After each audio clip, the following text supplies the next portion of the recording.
Media sosial menjadi salah satu konten di internet yang paling sering diakses masyarakat di seluruh dunia. Hal ini tidak lepas dari semakin banyaknya pengguna gadget atau smartphone di dunia. Indonesia termasuk salah satu negara dengan pengguna smartphone dan pengguna sosial media terbanyak di dunia. Hasil survei dari beberapa lembaga survei dunia memberikan sebutan atau julukan bagi Indonesia berdasarkan aktivitas masyarakat Indonesia di sosial media mereka. Apa sajakah itu? Yuk simak berikut ini. Netizen maha benar. Jika umat muslim selalu berkata, maha benar Allah, dengan segala firman-Nya, maka orang Indonesia berkata, netizen maha benar, dengan segala perkataannya, terlepas dari benar atau salah perkataan netizen, semuanya harus dianggap benar dan disetujui. Sebab jika kita tidak setuju dengan pendapat netizen, maka perdebatan pun akan semakin ramai dan panjang. Bisa-bisa viral di jagat media sosial. Bahkan, bisa menimbulkan perseteruan antar kelompok setuju dan tidak setuju. Aduh, repot ya. Netizen Indonesia paling tidak sopan se-Asia Tenggara. Microsoft, melalui survei Digital Civility Index, menyebutkan sejumlah negara memiliki tingkat kesopanan rendah, terutama dalam bersosial media. Nah, berdasarkan survei tersebut, Indonesia berada di peringkat keempat dunia, setelah Afrika Selatan, Rusia, dan Meksiko.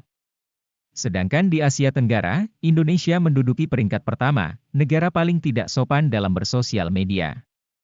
Apakah benar, netizen Indonesia tidak sopan? Hasil survei dari Microsoft, diambil dari kebiasaan netizen Indonesia yang sering berkomentar jahat di media sosial mereka. Hasilnya, Indonesia mendapatkan poin 76 dan menempatkan Indonesia negara paling tidak sopan dalam bersosial media se-Asia Tenggara. Netizen Indonesia korban berita hoax. Lewat gadget memang banyak informasi fakta yang beredar.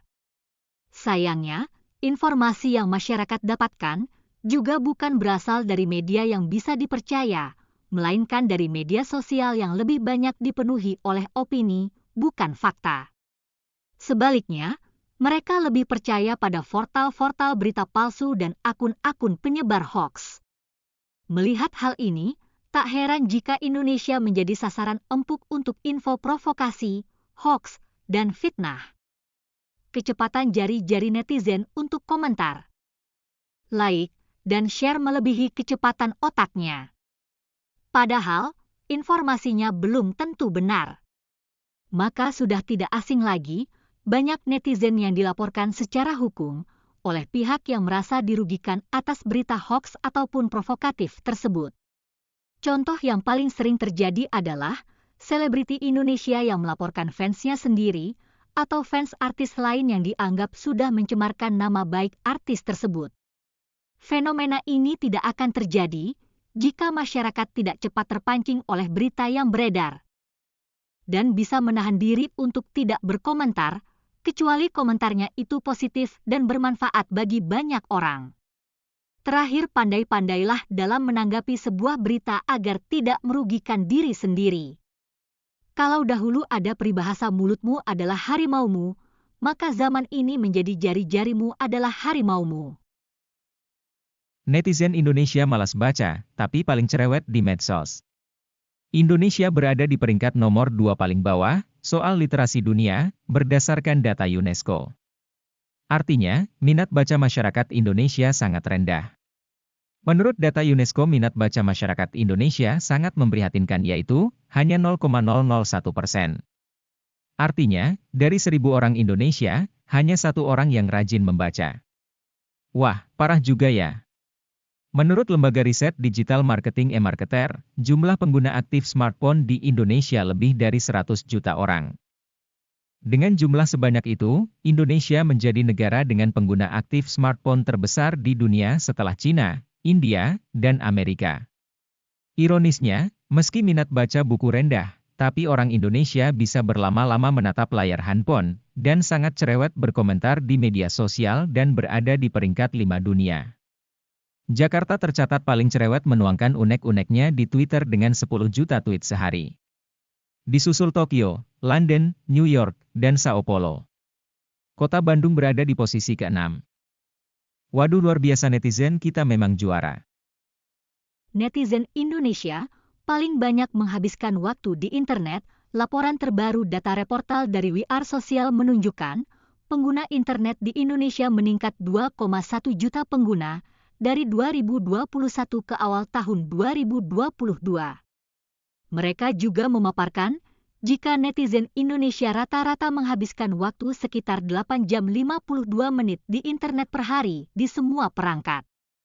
Dari kategori Daily Time Spent Using Internet, Indonesia berada di peringkat 8 dunia. Hampir sepertiga kehidupan warganet Indonesia dihabiskan untuk bermain internet. Tentu ini adalah sebuah catatan waktu yang mencengangkan. Ternyata warganet Indonesia sangat ketergantungan dengan internet dalam kehidupan kesehariannya. Catatan waktu ini menjadi bukti jika warganet Indonesia begitu ketergantungan dengan internet, baik itu untuk urusan pekerjaan, bersosialisasi dengan sesama, ataupun untuk menghabiskan waktu. The power of netizen Indonesia, kekuatan netizen Indonesia memang tak diragukan lagi, sehingga pantas diberi julukan, netizen Indonesia adalah ras yang terkuat di muka bumi. Dari fenomena itu, seolah netizen Indonesia menyadari kekuatannya sebagai penekan. Menurut pakar komunikasi Firman Kurniawan, aksi serbu netizen Indonesia di media sosial tidak lepas dari kebiasaan orang Indonesia yang suka berkumpul dan mengobrol, membicarakan berbagai hal, dan mengisi waktu kosong di dunia nyata. Kebiasaan ini pun dibawa ke dunia digital, seperti media sosial dan kenyataan bahwa netizen Indonesia sering bereaksi bersama-sama secara masif dan membuat jera dapat dilihat ketika pembahasan Undang-Undang Hak Cipta Kerja. Para netizen dengan kekuatan jejaringnya menekan anggota DPR dengan berbagai cara. Salah satunya dengan memperkenalkan diri sebagai wanita simpanan para anggota DPR.